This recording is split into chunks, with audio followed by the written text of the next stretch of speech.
ay nasasahod bago pa dumating. Utang sa tindahan, kuryente, tubig, upa rin. Tapos sabay tanong, ba't parang wala pa ring akin?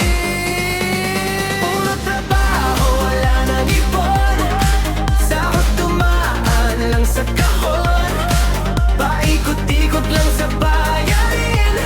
Di man lang makabili ng anything. Puro trabaho, wala nang ipon.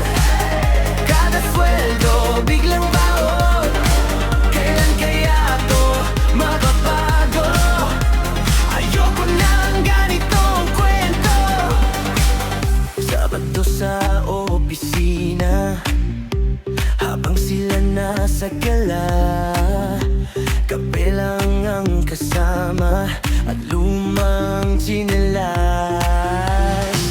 Scroll sa cellphone, sala na naman. May later daw, kaya go lang. Pero pagka-cut off na, ako'y napahala na. Puro trabaho, wala nang ipon. Sahod dumaan lang sa kahon. Paikot-ikot lang sa bayarin. Di man lang makabili ng anything. Puro trabaho, wala nang ipon. Kada sweldo, biglang bago. Kailan kaya to mababago? Ayoko ng ganitong kwento. Sige, isa-isa, tigil muna sa luho, diba? Kahit 10-10 lang sa tabi, para sa future ko rin. Konting tiis, konting bawi, bukas baka ay maipon na rin.